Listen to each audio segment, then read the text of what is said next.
time now working on protecting the Niagara escarpment. How does this latest initiative with Drawn to the Wild help that process? Well, it helps it in a few ways. I think mostly it helps really get the word out there about the escarpment to people who maybe haven't spent much or any time, up on the Bruce Trail or within the escarpment. I guess it just makes, in such a populated area in southern Ontario, maybe makes people more aware of a World Biosphere Reserve that's right in the midst of millions and millions of people, and then it also raises a small amount of money that helps to pay our very large bills. Right.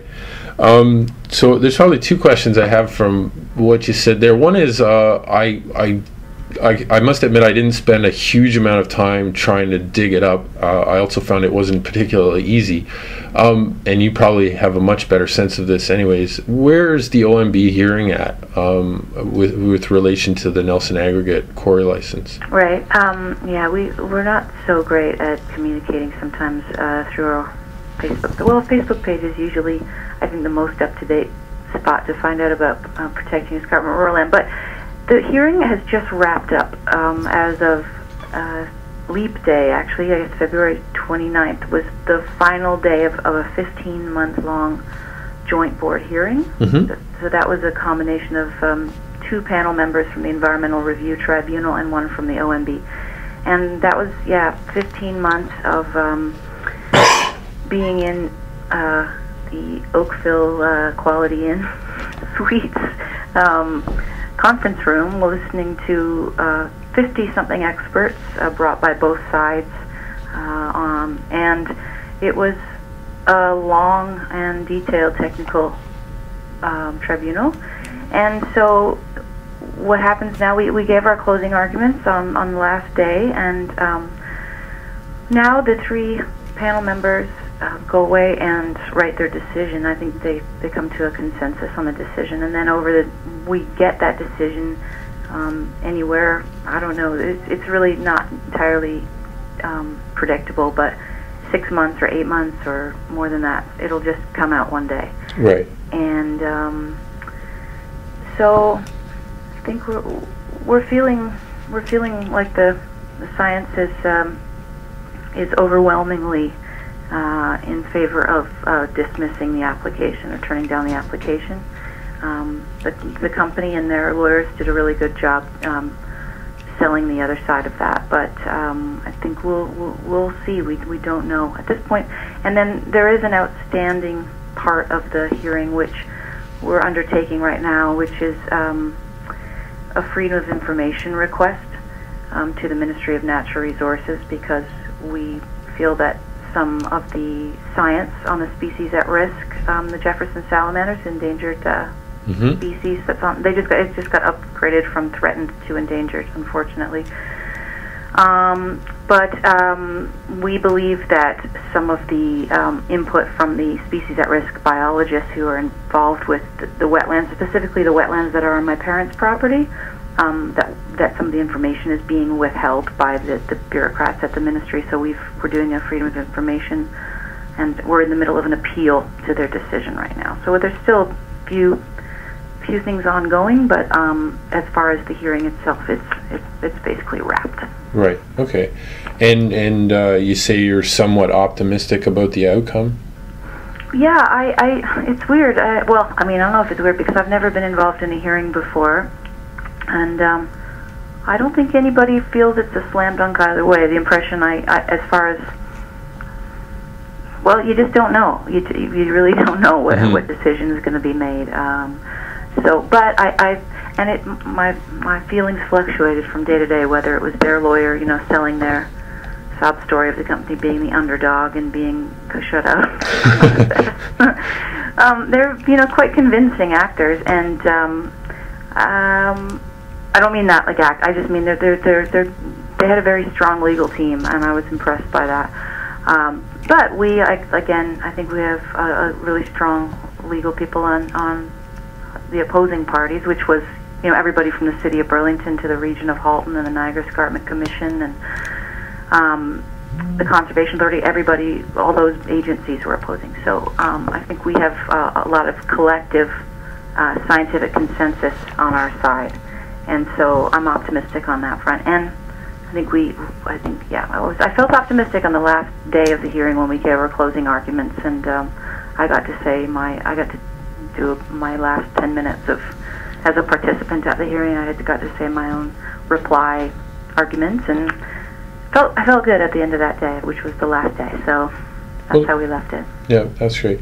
So you mentioned in response to my first question about how this initiative will help, that obviously this habitat exists in the backyard of what is essentially Canada's largest urban area. How do we as citizens balance the need to protect the environment with the inevitability of urban development? Mm-hmm. Well, I think we have to put the environment first. We have to use the precautionary principle, and we have to set aside our best remaining natural areas. And one of the special benefits of this place is that it is close to so many millions of people, and it is so restorative, I think, for people to be able to go out, in their busy lives, to be able to access these beautiful places, these lovely, wonderful trails, and incredible spots that humans can't manufacture. This is a place beyond our abilities, and and so, yeah, there is the inevitable human infrastructure that does get built, and in this case, Mount Nemo has been like the natural infrastructure of the aquifer and the wetlands and the forests and meadows that have contributed to that built infrastructure, right? Mm-hmm. But I think there's a finite carrying capacity, and so. And when we first looked at this case, when I first looked at the company's proposal, it looked like a slam dunk to me. They had sold it very well, and then you really start getting experts and scientists to review all the copious amounts of data and information, and you start to realize how covered over a lot of the facts were, and not really, they didn't find species at risk. They didn't look very hard for the stuff that was really there on the ground anyway. So I think, first of all, you've got to let the science do the work and know what you're dealing with, and then balance out where you should go and where you shouldn't. And in the case of aggregates, there has to be a conservation strategy at the provincial level, so that these things aren't just randomly bought. Farms aren't just randomly bought, and companies just apply, here and there. And within the Niagara Escarpment, I think it's got to be much more. And I'm going to go on forever, but also what's really important in this case is that the Niagara Escarpment Plan, it came to be in 1985. It was the first environmental land use plan in the country. It's kind of like Canada's first environmental plan. And it's so outdated. Stuff on the ground is, we've got old designations on the landscape that don't actually reflect the ecological conditions on the site. So we got to, properly understand what's there, and then set aside the best remaining stuff for the preservation of our wetlands and our biodiversity and our ability to filter air and water, etc. Yeah. So can you give me a sense of what stands to be lost? And I think at the Canadian Wildlife Federation, obviously, we're most particularly interested in the wildlife on the ground. I mean, obviously, the habitat is essential to their survival. But what kind of animals, birds, are affected by this? Well, we've got interior bird species like the scarlet tanager and the pileated woodpecker and a number of raptors. We've got chorus frogs, green frogs, wood frogs, red newts, Jefferson salamanders, yellow spotted salamanders. You've got area rare fish, the green sunfish. So you've got fish habitat that's at risk. And what's really been the focal point of these hearings are the 15 provincially significant wetlands that are all interconnected and overlap the proposed site and adjacent lands.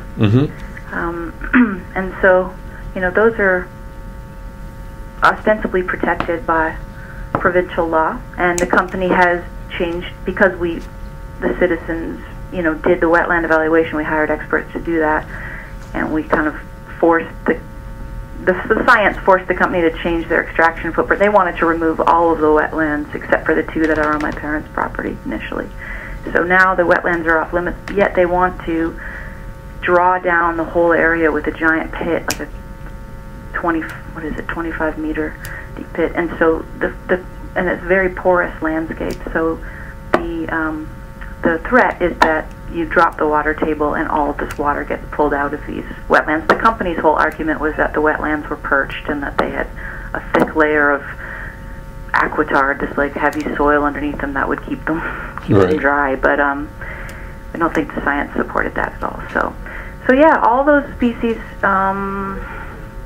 that rely on a healthy ecosystem up there. I mean, and also the bobolink.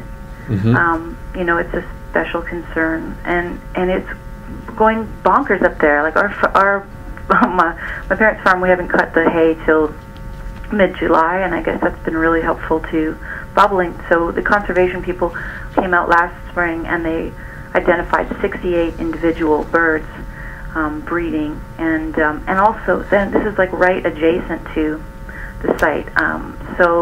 And they're very sensitive to noise, and we had experts talking about that, and so we think that the bobolink is very at risk there as well. Right.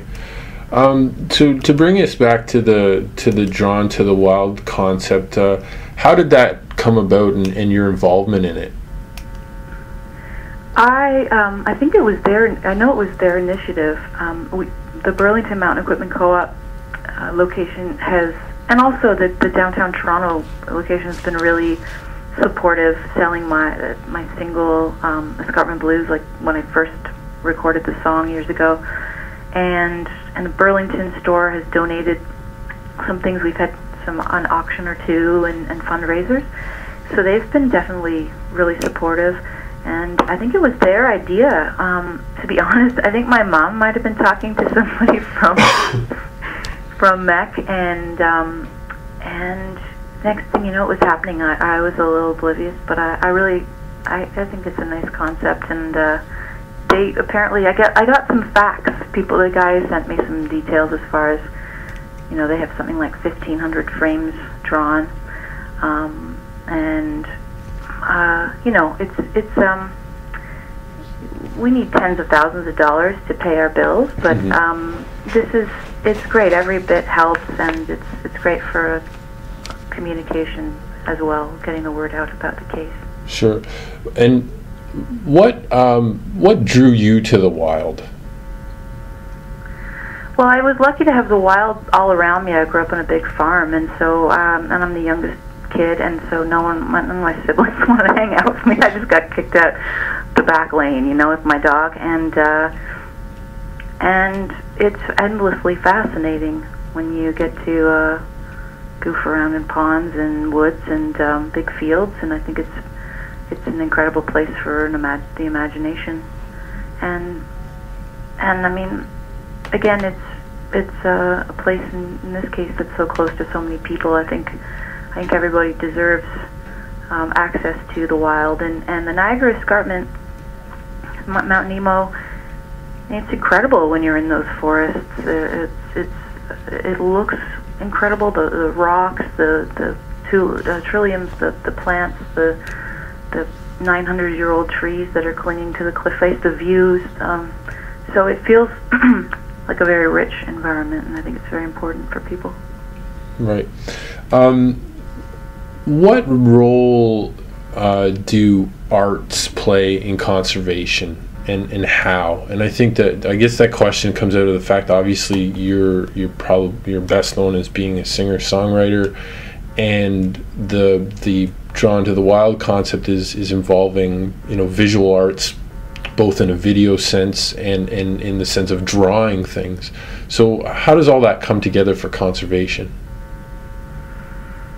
Well, the saying, if you don't know it, you can't love it, sort of thing. And I think what art can help people give access to is kind of getting to know a place, and I guess also, sort of, I don't know if that was very well thought out, but I think there has to be an emotional kind of pull, to make someone feel connected and passionate about a place and about the idea of other species, other entitlements, not just the human enterprise. And I think art can be a humbling medium, so that there is maybe some recognition of a larger force out there, and that we're a part of. And I think the natural world kind of fits hand in hand with that idea of interconnectedness and a reverence, and I think that's when you get to spend time outdoors and without much of an agenda. You just get to soak up your environment. I think it can foster a reverence that's very important, and I find in music and in art there is that reflection of a reverence as well, and I think that's very important for conservation. Right. The Drawn to the Wild project aims to raise awareness about threatened Canadian landscapes.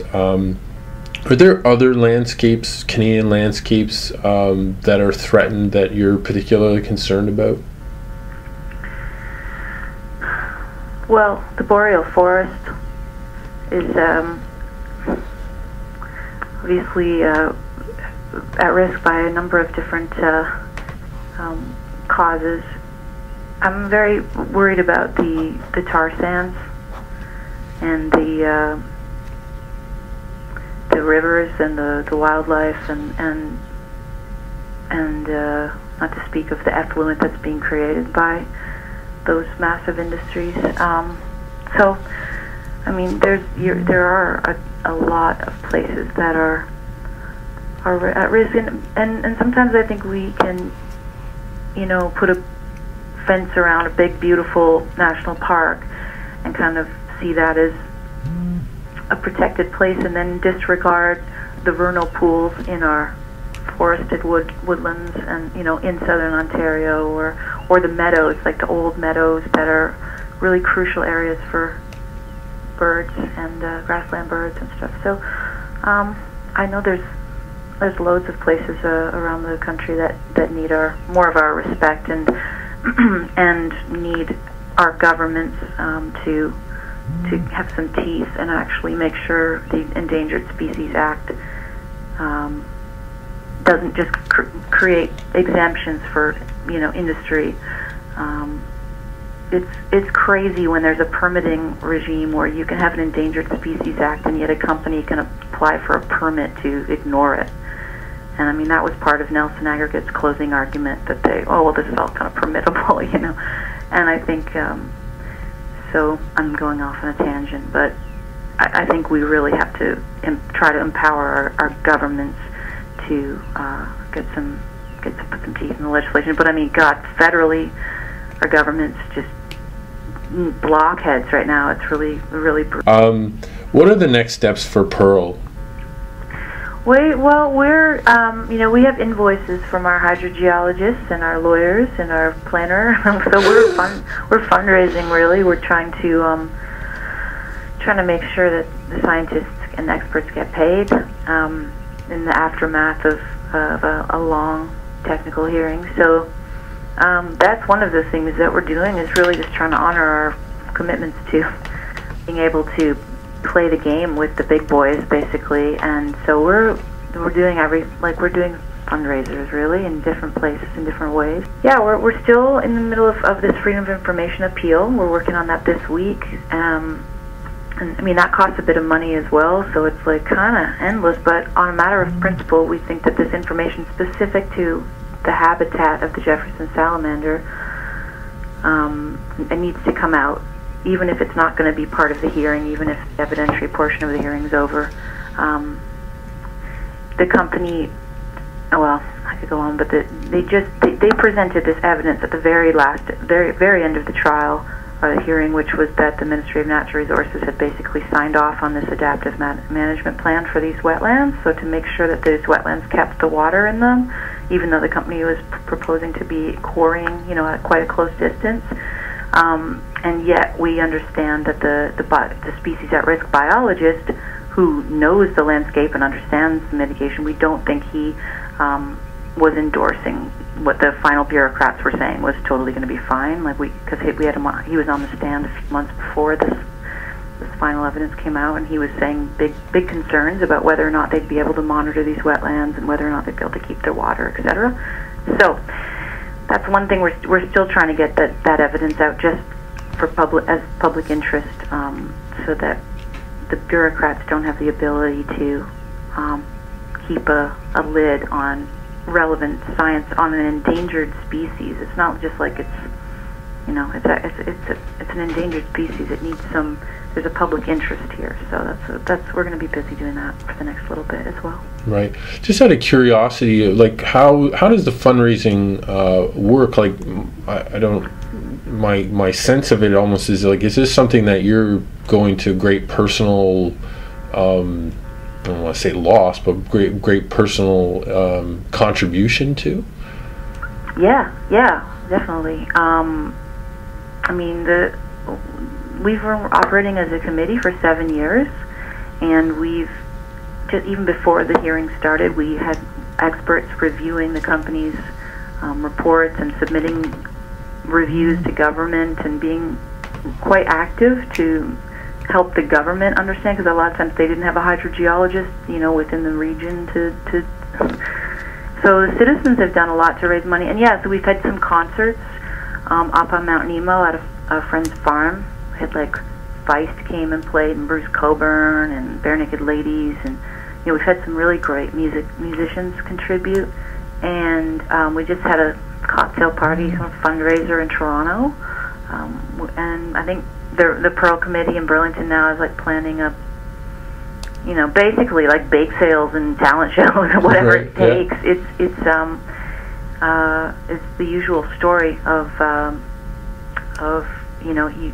you put yourself up against Lafarge, and it's going to cost tens of thousands of dollars. So and then there's a lot of personal donations from people who care in the area. But again, if I hired these guys, I called them up. I can't really. I feel a good sense of responsibility to help. Obviously, pay them. Mm-hmm. It's not just a.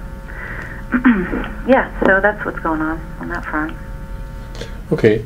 And if there's any extremely philanthropic and deep-pocketed Canadian Wildlife Federation listeners and viewers out there, they can always contact us with a donation.